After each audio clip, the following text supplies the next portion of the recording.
Welcome to USA Global TV and Radio, where our mission is to provide education, entertainment, hope, and inspiration.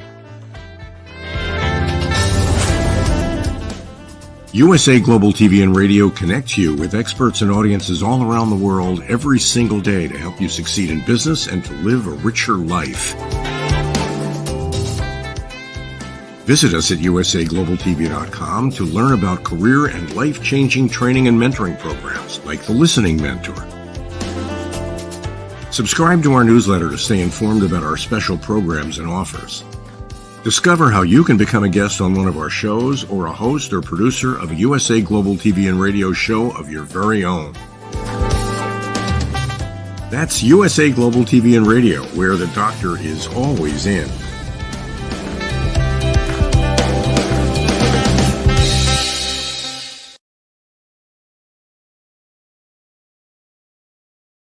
Hello, everyone. Welcome. Hopefully it's welcome back to USA Global TV and Radio, where we provide world-class education, entertainment, hope, and inspiration.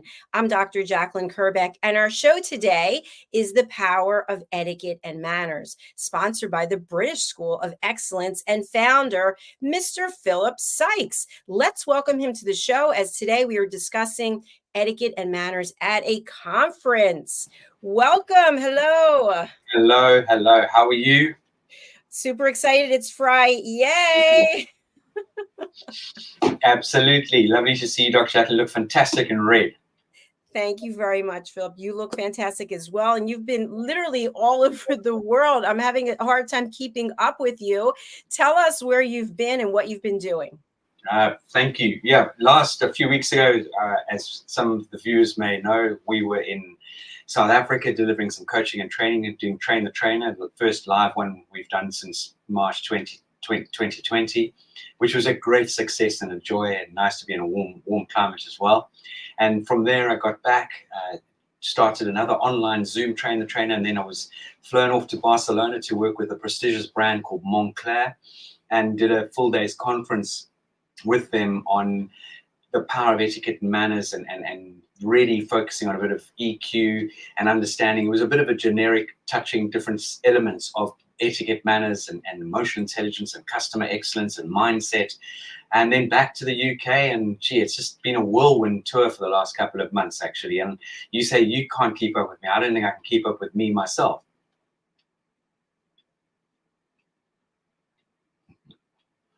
I love that. You are certainly making a huge difference in the world. So thank you for all the positive energy that you and your team are putting out there. So Phil, before we get into our topic today about conferences, which I think is really relevant because more and more people are attending conferences. People are speaking at them. A number of people on our platform definitely are keynote speakers, as are you. And people seemingly forget that there are some manners and some protocols that they should follow. But tell us about the British School of Excellence and the value that your cohorts and the graduates are gaining by going to your school and taking your courses. Yeah, it's a real privilege to be in a position that we're in the sense that we work with the most spectacular people from all over the world and all ages. And our vision and focus is building confidence, changing lives. That is one of our strap lines. And the other line is live, learn, teach, inspire. Taking people who are a little bit more mature, who've lived a lot, they've learned a lot. They want to go into coaching and training, and they want to inspire people to put their best foot forward. And that's what we do as an organization. All our material is focused on instilling these great words of etiquette and manners and emotional intelligence. And under those three sort of titles, it's like tentacles of even more legs than an octopus. It really is, because every aspect of our lives is how do we show up, how do we put our best foot forward, and how do we make other people feel? Are we consistent in our behavior, and are we making a difference to ourselves and then as a result in this world? And as an organization, we really do make it our business to give you these quintessential tools. I always use, it's very much H to H, human to human, and one size fits one size does not fit all. And this is what we really take a huge amount of time, effort, and energy in focusing with laser sharp focus on each individual and making a difference in the approach that how we deliver the coaching and training to that particular person or to that particular group. And the success rate is phenomenal. It's actually brilliant what it is that you're doing there and the key learnings that you're instilling into each and every person who comes through your doors. I'd love to talk about conferences. As I mentioned, you are a keynote speaker. And one of the things I think that was kind of eye-opening for me is that in some cases, as a speaker, it's a paid position, and in other cases, it's a bar cases, you actually, not you, I'm saying in general, a person actually has to pay to be a keynote speaker. So is there any etiquette and manners in being a speaker? Most definitely. Like everything, you've got to show great respect for your audience. You've got to be able to learn to connect quickly with your audience. You've got to be able to come on there giving off confidence, even though you might have butterflies in your stomach or someone even breakdancing inside there feels like it. You've got to find tools on how you can work through your nerves and turn those nerves into giving you the adrenaline to perform and to show put your best foot forward. As a speaker, there's no not even a gap, not a small gap, to let the audience know that you might have had a bad night's sleep, or you're feeling a bit ill, or your throat is sore. You've got to show up for the audience, and that is the part you've committed to. And one of the big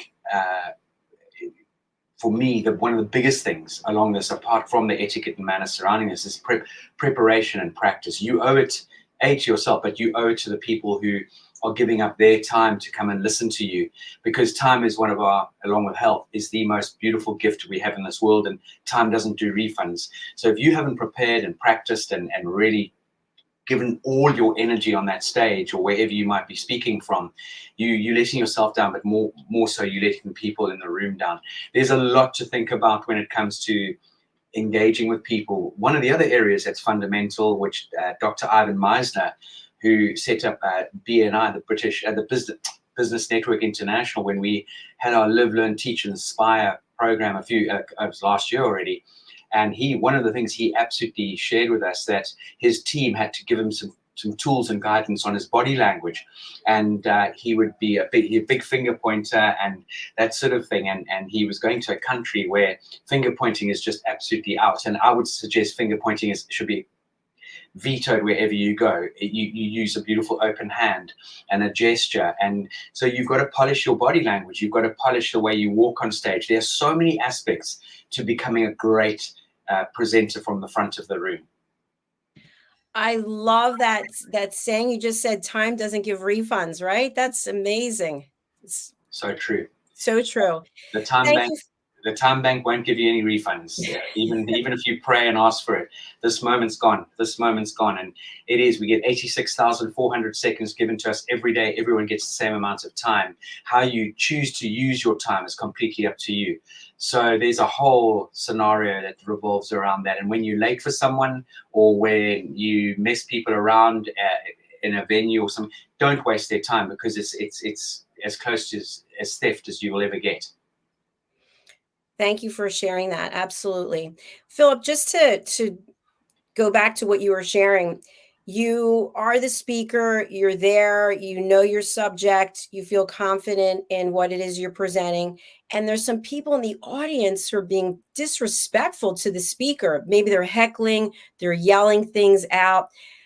Do you address it? Do you acknowledge it? Do you say, "Gentlemen in the third row, you see," how do you handle that? Initially, I would just do a generic please. If everyone out there could just take the time and honor me or whoever it is speaking, I'd really appreciate that, because we all need an opportunity and a chance. Sometimes there could be nerves coming through, or you as the audience don't appreciate how hard it is to stand up on a stage in front of people. Remember, a speaker is always thinking, I'm going to mess up, or if I do. But what's lovely about practicing and preparing is that your audience doesn't know your speech word for word. So if you happen to lose your way a bit and bring it back on board, they're not going to know any different. It's just when you as a speaker are not professional enough. And no one should ever heckle or belittle anybody in life in general, but unfortunately people do. But coming back to your original question, it is something where you literally do a generic please. I've got half an hour with you. I'd really appreciate it if you could just focus and be calm and quiet and not disruptive. Everyone is here to benefit. And if it continues, then you can start to almost belittle them in a roundabout way. But you're not, you don't want to belittle people, but you want to make sure that it's very clear. You've given them a sort of a warning shot, so to speak, a very generic, friendly one, so to speak. And now it's down to excuse me. And it's very much Dr. Jacalyn and audience is, if I stand up at the front of a room and I say, ladies and gentlemen, we've got a quick short half hour here. I'm not going to take any questions during this half hour. I will filter the questions at the end. Is that okay with everyone? And I get people nodding. And as you go into your as you start addressing the audience, someone says, excuse me, you say, sir or ma'am, please, won't you just bear with me? As I said, I'll answer the question in 30 minutes when I've finished my address to everyone. And you start going, and say, oh, excuse me again. And this time you just literally say, as I said, I will answer at the end. And just keep your hand there for a period of time, and then just continue as you're starting to speak. And that there will hopefully get them to shush. So there are many little tools that we can impart with our students on how to address these sort of situations. I love that, because you never know what's going to happen. And now that you shared what we can do, it gives confidence, so that if this does happen, you don't fall apart and start to crumble. Oh, please don't say anything. Now, here's my next question. As the speaker, you are doing your best and something happens, you don't get sleep the night before, you get to the venue late, you're clearly not organized. Do you come out there and tell the audience, hey, I'm really sorry, but I'm not feeling well today, this happened, that happened, blah, blah, blah? Or do you just launch into it and just launch into it? Just apologize and launch into it, Dr. Jacalyn. There's no need to. It's the same as being late for a boardroom meeting. You come clankering in, sorry I'm late, and everyone's like, well, we know you're late, we'll just sit down and shush, and then afterwards go and apologize to the chairman or the CEO or whoever's addressing the board. It's not necessary. Think of, you have to have situational awareness. I agree with you. And something that's coming up for me, and I know you and I have discussed this before, if you're leading a course or you're teaching a class, and I found recently that people would like you to wait until everyone gets there. And my philosophy is, if something's starting at a certain time, you should be there before it's starting, not after it started and then expect that everyone's going to wait for you. But people feel that way. Yeah, it's extraordinary. Again, punctuality. If you are going to a meeting and it starts at 10 o'clock, if you arrive at 10 o'clock, you're already late. You should be getting there minimum 10, 15 minutes beforehand. Now, we understand that people can get stuck in various traffic jams, public transport, whatever might happen. Things do happen. My point is preparation is key in everything. And I bet you we all know those people who are always running late, who are always chasing their tails. And it's just because you don't, in my opinion, from my understanding and from my readings and studies, it's because we forget to structure and plan things accordingly. And when we do that, the likelihood of you continuously being late is going to start to diminish. And it's something that I truly believe we all can make an effort to change, that bad habit of turning up late or being late or rushing around like a headless chicken. I love the analogies you're coming up with today. They're excellent. And something else that you said I think is really important. If you are late, we're talking about conferences today, but for whatever it is that you're late, you simply apologize and drop it. I don't understand why people go into a long dissertation about why they're late. No one cares. Now you're disrupting. You already are late. You came in, you're making a big show of the fact that you're late, and now you're taking up people's time, which is also not right, not fair. Just apologize if it's appropriate to. Otherwise, wait till the end to apologize and leave it at that. It's the same sort of thing. If I put my foot in my mouth and said something not appropriate toward you, Dr. Jacalyn, or I made a faux pas. I'm so sorry, Dr. Jacalyn, as we're talking. I can't believe I did that. I'm so sorry. And I just keep apologizing. It doesn't help. Just say, I'm really sorry for putting my foot in my mouth there. It didn't come out the right way, and move on. Absolutely. And sometimes I've seen this where it becomes a passive aggressive thing, that someone says something demeaning to someone else. And then as they're explaining why it is that they did that, they end up putting it on the other person. Yeah. Well, I wouldn't have said something like that if you didn't do X, Y, and Z. And now all of a sudden you are the problem instead of the person who made the statement to begin with. Yeah, but that's not the way to apologize. You have to apologize, and you can't ever go down the route of saying, I'm apologizing, however you started. That's not going to go down well at all. It's not an apology at all. Exactly. So thank you for that quick diversion. So let's go back to conferences. And we were talking about the speaker, the presenter. What about when you finished delivering your content? Do you then try to solicit feedback from people? Hey, I'm finished now. I'd love to know what you're thinking. Anybody want to raise their hand, or how do you handle that?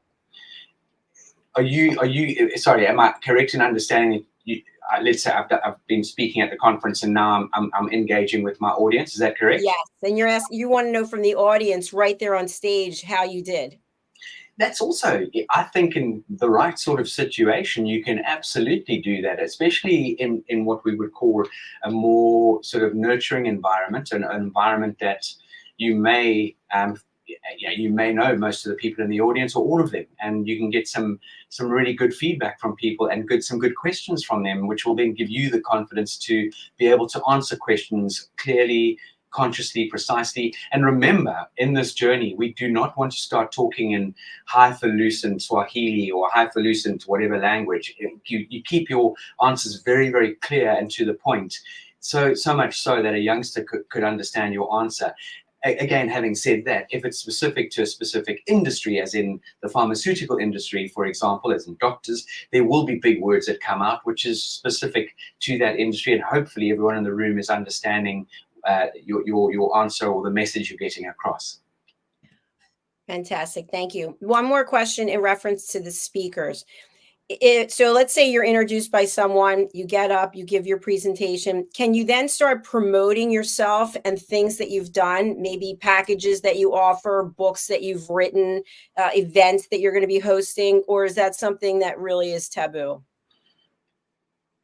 For me, a great question. I'm going to answer that in two ways, if I may. And one of the ways is, if you are endorsing yourself, as in when people sit in a room, whether you're coaching them or training them or you're delivering a keynote speech, people firstly these are unanswered questions. They're going to think, well, who are you? What do you know, and why should I listen to you? What's in it for me as the listener, basically? And when you take that on board in that light as a speaker, you've really got to prepare yourself to be able to address those unanswered questions. That is for sure. And in our courses, we actually have a section in Train the Trainer, which is very powerful on presentation skills. We deliver that. It's a big part of our Train the Trainer. And with that specific scenario when it comes to presentation skills. We really talk about ethos, pathos, and pathos. I'm trying to think of the other one. Oh, come on, Dr. Jacalyn, I need a little ethos, pathos, and not kudos. It'll come to me. But my point is that we have the opportunity. We call it the speaker's triangle, and we really give people the audience. So it's ethos, pathos, and logos. So the message is logos is a message. In other words, it's a term for logic in Greek, but it's also been made to represent the facts and the research and what proof or evidence. If you're making a statement or you're claiming something. So logos is something to convince the audience that what they're hearing or seeing is either well researched, well built, or otherwise worth their time. Then the pathos side of things is very much focusing on, we need to bring emotion. So it needs to be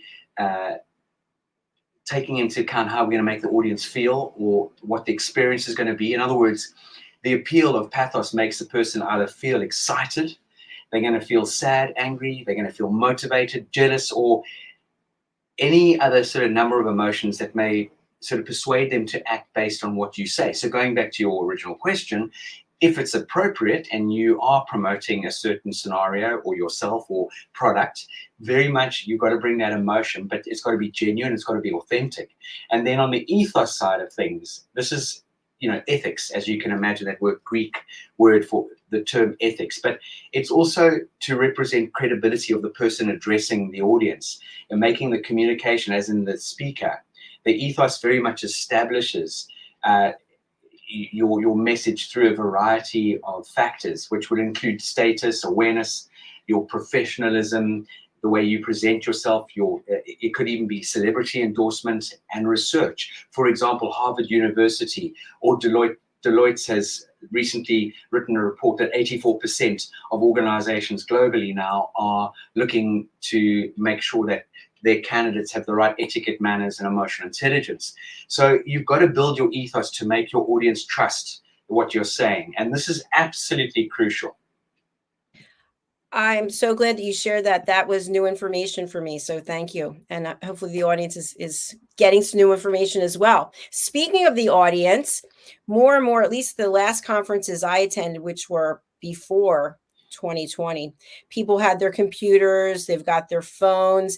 I know at a number of conferences, they have some type of interactive session where you actually use your phone to answer questions. They do polling and then they take the number of or the percentage and they share with everyone that people were paying attention, they weren't paying attention. But the phone and the computer themselves are distractions. And as you and I both know from the power of elevated listening, you can't be listening and looking and doing. Even writing notes, you're missing some of what the presenter is saying. So what is etiquette and manners in terms of digital electronics that you have with you while you are at a conference listening to a speech? In my, again, strong opinion here, Dr. Jacalyn, it's exactly the same as going to the cinema. When I was at the cinema with my son and Kerry on Saturday, we went to go and see Kung Fu Panda 4. And we had the opening before the curtains literally rose to start showing the film. They make it very clear, ladies and gentlemen, please, phones off. The white light is distracting. Make sure your ringer's off. No talking during the show. Please consider other people, blah, blah, blah. And it so happens we had 3 teenagers in front of us, or just maybe slightly, they must have been late teens, drinking tequila in front of us on their phones. And eventually I said to the one young man, I said, please, the announcement just said no phones and you're actually not allowed to bring your own booze in here. And could you just refrain? And they were chatting amongst each other. Eventually, I think Kerry just tapped the back of the seat and we went, shh. And this gentleman turned around in no uncertain terms and started using every swear word under the sun toward me. I just stood up. I wasn't going to intervene, and I went and called security, and they were politely removed. But this, I know it's a bit of a story, but going back to conferences, there's no need to have your phone on. Put it on flight mode and put it out of sight, because that in itself is going to distract other people in the audience. If you've got it on your lap and you keep fiddling with it, looking at it. It's disrespectful to the person addressing everyone. And people have become so addicted to their devices. It's actually a pandemic we're facing with the addiction to digital devices, and it doesn't serve you, and it's disrespectful. I agree with you, definitely. And I just want to share a personal story, which I've already shared before here, and I've shared it with you, but I think it warrants repeating. I wasn't at a conference, but I was at a sales meeting, and my boss and I were pitching to the executive team, and it was a big opportunity, $5 million. And the decision makers were all at the boardroom table, and I stood up to present, and the three of them in front of me were on their phones. And I just stood there, and I could feel the sweat dripping down my back because I felt really nervous, because I know the other people are looking at me like, why isn't she starting? And finally, one of the gentlemen looked up and he said, "Are you going to start?" And I said, "I'm waiting for the three of you to show me the respect that I deserve by putting your phones away so that you can focus on what I'm saying." And I literally was shaking in my boots, so to speak, but they apologized and they put the phone, but I wasn't going to start presenting. They're the ones making the decision and they're not even listening. So it's, to your point, you have to call people out at times, because we all deserve that respect to be listened to, because otherwise, what's the point of being there? Absolutely. When you hit the nail on the head, and congratulations, or well done for doing that, because a lot of people wouldn't have had the courage to do that. And you're right. You've got to step out of your comfort zone and let people understand or know that that's not okay. It's not okay. But again, you weren't shouting or aggressive. You just put it in perspective, and hopefully, the deal came through because they ended up showing huge respect for you, and the fact they respected the fact that you said, "I'm not going to continue until you gentlemen are engaging with me and fully present." Absolutely. Well, we continued our negotiations for several weeks, and then they decided not to go with us because we were more expensive. But They lost out. They did. But that was ages ago. So what I want people to take away from this is that how you show up as a human being, other people are watching. Somebody's always watching. So if you're not engaging with the presenter, this is something else I've seen, where a person has a challenge staying awake. So they get up and they start walking, they start pacing in the back of the conference area. What about that? Yeah, again, it's going to disrupt a lot of people. Now, a two-pronged approach. If it's a room where the whole conference is dark and the speaker is pretty much literally under the spotlight, you're not really, as a speaker, going to see a lot of the time. Depends how big the conference room is. See all the way to the back. It's not appropriate to get up and start moving around when there's someone speaking. Again, I know people might push back and say, "Yeah, but what if it's a large stadium?" That's completely different. We're talking about an intimate conference, and a conference can obviously expand to couple of thousands of people. I don't think that would make much difference if someone is. Yeah, I've been fortunate to speak on various stages, and one of them was in LA many years ago, and it was 3,000 people in the room. And quite frankly, I was very much engaged with my audience.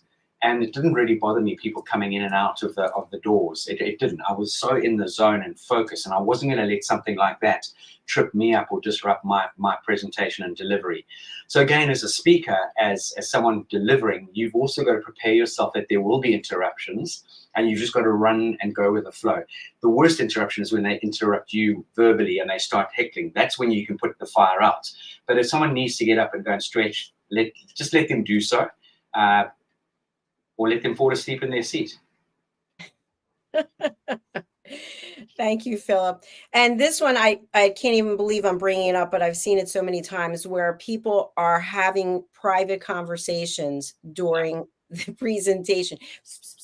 And they think because they're whispering that no one can hear them, but you can hear them. Absolutely. It's just a game. It's completely out. That should be ruled out. And again, as a speaker, I'd say, please, ladies and gentlemen, I appreciate it if you keep your conversations to the end, your own conversations to the end of my delivery, and keep it generic. And until someone continues, you say, "Excuse me, sir or ma'am, I've asked once already. It's very impolite," and let them know that, hey, I'm not going to accept your behavior in my domain while I've got the time to address you. Absolutely. Now, the conference, the presentation is over for this particular time period, and it's time to eat. It's time for lunch. And many times at a conference, they have a buffet where people are lining up. And I've seen this, people start taking extra things that are packaged and they're putting them in their bag, taking them, or people are taking huge heapings of food. What are your thoughts about that? Because people will say, well, I paid for it. I can take as much as I want. Yeah. Well, with all due respect, unless you're on the complete bread line, I think it's inappropriate on all levels. Even if you were on the bread line, that's hugely bad-mannered to do that, and just it's a no-no. 100%. It really is. It gets my goat, so to speak, when people pile their plates up sky high and they sit down, they have a couple of mouthfuls, and they think, I've had enough of this, and they go and get another plate of something else. A, that's food wastage, and B, they're eating with their eyes. There's a lot of greed going on, and it's just inappropriate. At a conference, and my guidance here, which may come across as obvious, but a lot of the time obvious doesn't jump out to a lot of people, is to take small portions, have a couple of small things, a small few portions on your plate, complete the meal, and then go back and get something further to snack on. And you don't need to be hustling food into your bag. Maybe the odd bottle of water to if you're going back into the conference, that would be obviously, I think, acceptable. But it's bordering on theft. Yes, definitely. It's something to really take notice of. Just take what you can eat. Now, I've seen this happen also. People get a plate of food and maybe their cohorts are sitting together at a table and there's no more room, or their friends are together. And then they're literally walking around looking for some place to sit. They finally sit down, and then the other people act like they're not at the table. They even say, hello, my name is, and they're getting that cold shoulder. So you are still at a networking event every time you're at a conference. Isn't that correct? You should jump at the opportunity if someone new joins you at your table, and introduce yourself with warmth and a smile, and connect with them, engage with them, because you just never know who you could be meeting and how that person might make a huge impact on your life, or vice versa. It really is fundamental. Get out of the narrow-minded mindset and be broad-minded, and having a what can I learn from this individual that's just joined the table attitude. It is so key. And making someone feel comfortable is truly an honor and a gift. And you Yes. never know where that's going to go, because you never know who's connected to whom. And you and I know, because we've talked about this many times, but when you're networking, it's about giving value. It's not about taking or asking. And I think many times people will attend a conference not just for whatever the topic is or who the speakers are, but they're looking for opportunities to network with others. And as you mentioned before, we've had people on this platform talking about networking. What are some tips that you can give when it comes to networking etiquette?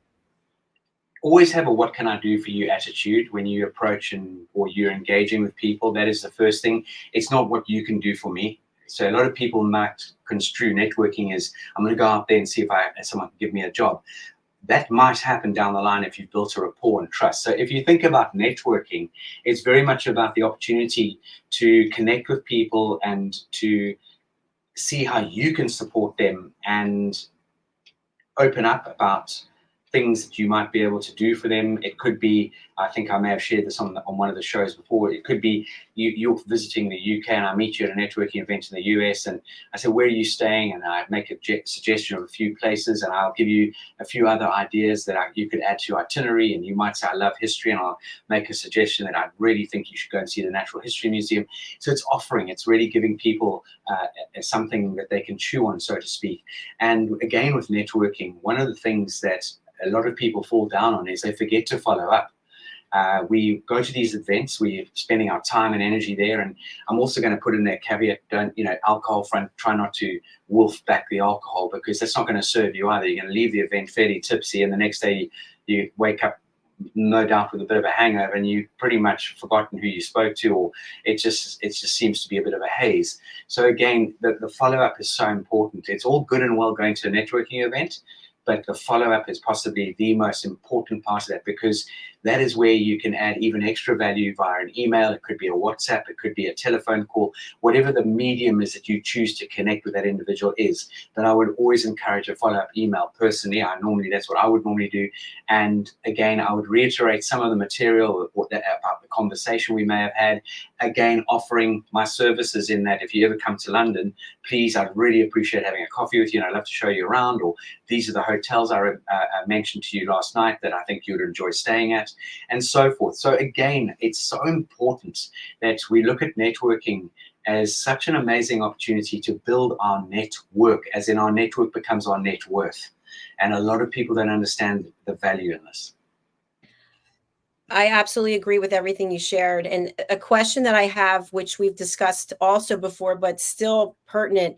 What about the paper business cards? Is this still the way to go, as opposed to I don't remember what the app is, but you can get an app on your phone and the information goes there. I don't know how that works, but do you still give out business cards? I think it's crucial to have the old school business card on you. I really do. And I would suggest taking it one step further to have a good quality business card. If I could demonstrate the thickness of my business card, which I've got one here, but it's going to be very difficult to sort of explain it or demonstrate it over the channel right now. But to give you an equivalent or an example, it's almost as thick as a credit card, or as structured as a credit card. It's a beautiful, thick business card. People always ooh and ah over it. They almost look at it, they think they've been given 2 business cards. The writing on your business card should be at a level where it's slightly bigger print than usual, because whether we like it or not, the light in a room might be bad. Even having glasses on, you're still tilting the card to try and ascertain what has been written on that card and the name of the person. Again, a business card is a great connecting tool, because when someone gives you a business card, what a lot of people fail to do is hang on to that business card and ooh and ah over it, and they normally just throw it into their pocket. Whereas you take that business card and say, oh, Dr. Jacalyn, wow, where did you get your doctorate in? And I see you're a chief listening officer, and you also focus on X, Y, and Z. That is fascinating. Now I've got the opportunity to really connect on your name, to really start answering some poignant questions that you can relate to and that you can give me some input on. So the old-fashioned business card, I'll always say to everybody out there, have a couple of printed. They're not going to break the bank. Make sure it's good quality. You don't need to have them embossed and spend lots of money on them, unless that is something that's very much going to suit your brand and part of your brand.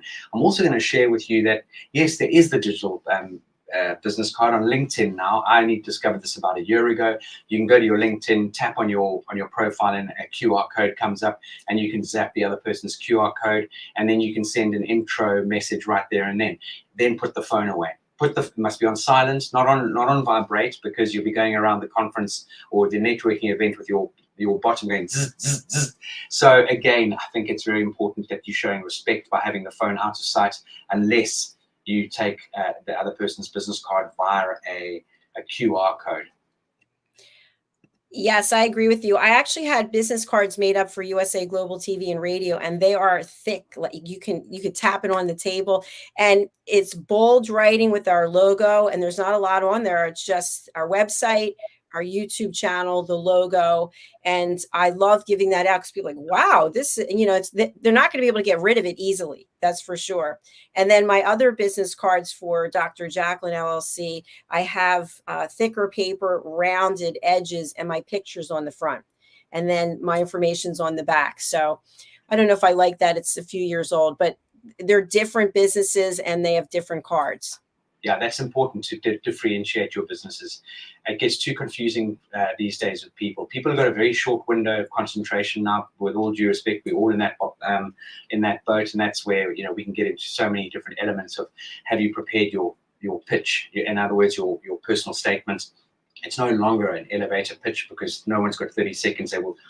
You'll lose them in a second if you go into blah blah blah blah blah. But yes, I like the idea that you've got 2 separate cards. There's quality. And I'm a big advocate in certain situations, in certain circumstances, certain businesses, for you to place a picture on your business card. It makes you memorable, and it's definitely going to serve you.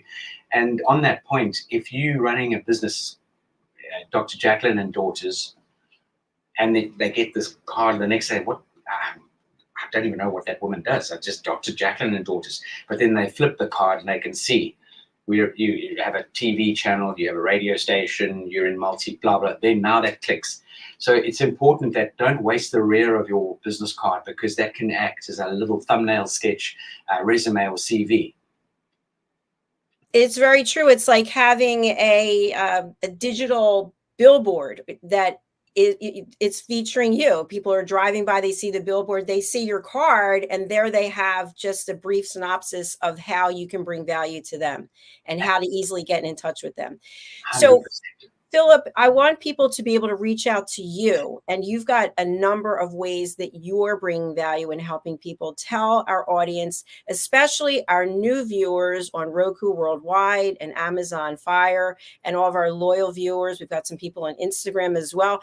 Please let us know, what do you offer at the British School of Excellence, and who would find value in what you offer? Thank you. The school is very focused on the base and the foundation being etiquette and manners and emotional intelligence. Leveraging off that, we work with children from the age of 6. We have an amazing program called Etiquette. We are about to launch a few new teenage programs. At the moment, we've got mindset and confidence, mindset and money, mindset and resilience, and mindset and mapping for teenagers, as well as the polished student and the polished graduate. We then go into our senior courses under the etiquette training there. Dr. Jacalyn, you'll see we do the polished professional for adults, and whatever age, but it's generally for adults. We do the train the trainer. It's an amazing program where people who want to enter into our sector, in our industry, they can come on a 5-day intense program where we will support them thereafter, and that does certify you. Again, we were the first organization in our sector to ever become accredited by awarding bodies, so we've gone through a rigorous vetting process, not by one but by 4 bodies, four individual bodies, and that just shows that we are very serious, and we have the platform and the credibility behind us. Classes, it's very, very flexible. We are very adaptable to people's wants, needs, and desires. As I mentioned, Montclair, for example, focusing on the customer excellence, the attention to detail. We work with the Four Seasons Hotel. We work with Alfred Dunhill. We work with beautiful brands out there, as well as schools, universities. So it's a very wide reach, and everything we offer and deliver is for everybody out there. It doesn't matter where you come from in the world. The material we deliver is very focused on helping you build your confidence and learning to put your best foot forward. And that is what this is about. It's not about airs and graces. It's not about a list of do's and don'ts. This is a true lifestyle choice. This is something we are fastidious and passionate about when it comes to helping people grow and succeed. And for those who were watching the screen, we were displaying your website, thebritishschoolofexcellence.com, and you have a big event coming up. What is it, and how can people participate? Well, firstly, we've got Train the Trainer live here in London, and that's taking place the second week of June. And we would love you to come and join us in London. It's a huge experience. We've got a wonderful itinerary lined up for those 5 and 10 stays. And the week off the back of that is we have what we call the London Experience, which I believe may not even have any spaces left, but people are very, very welcome to look on our website, sign up for the following year. It is a real treat and an in-depth experience into London, and we've got some hidden gems in there that, with all due respect, the average person would never discover or even get a look in on. And it's come from years of building relationships and engaging with people who have opened the door for us in so many wonderful ways. The other thing is we're going to be launching our Live, Learn, Teach, Inspire this month. I believe it's the middle of the month. I've got the most wonderful guest who is an ex-South African but been living in America for many, many years. He has an incredible story to tell. He's a motivator. He's spoken on some of the biggest world stages. He has traveled the world, changing people's lives and changing company cultures. He is just fascinating. His name is David Fabricius. Marketing material will be going out on the different channels very shortly. And I would love all of you out there and share, let people know what we're doing as an organization. And we would love to have that opportunity to connect with anyone out there who would like to just even inquire about what we could do to help them and support them. Congratulations. So, by the way, the website looks phenomenal. And as we've mentioned, every time you have a graduate from your program come onto this show, what they've accomplished, what they are accomplishing, what they continue to accomplish is just world class.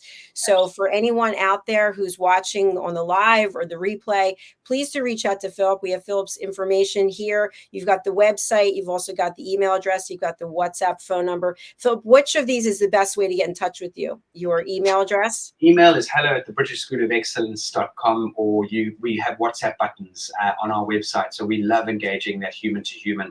And while we're on this, this is a beautiful book called My Etiquette and I, and this is written by Etienne Akapasong, who's based out of Nigeria. She did our Train the Trainer program many years ago. She then did very kindly ask me to write the foreword of the book, and then this book arrived beautifully packaged many years ago, and I had the privilege of writing the foreword in here. Not only that, has this young lady she's gone on to set up the Etiquette Africa Institute, and they've just held a 2-day conference in Africa, bringing African leaders from different parts of Africa together over the last 2 days. And I was very graciously awarded an award for my contribution to civility through Africa, and it's a great honor to have accepted that.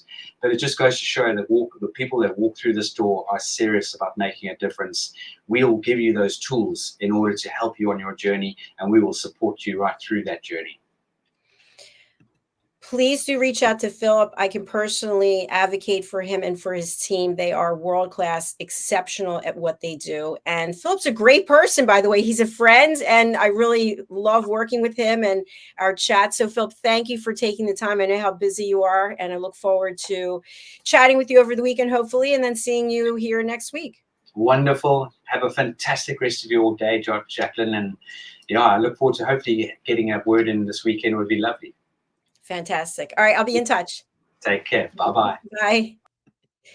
Thank you, everyone, for watching, for listening, for being here. I personally really do appreciate you. As we continue to grow our platform, we are now also on Zizzle TV, which Zizzle TV celebrates ethnicity. And if you have a Roku TV or an Amazon Fire TV, you can look for USA Global TV. You can download our app. You can also look for Zizzle TV. You can download their app. We're also on E360 TV. You can download their app. So we are many places as we continue to expand, because our goal is to reach as many people across the world as possible, because we're sharing education. That is our primary mission. So if you go to our website, usaglobaltv.com, you'll see we have about 40 some different shows, and you can watch the shows in the archives on YouTube, or you can also watch our shows live, as you are right now if you are watching live.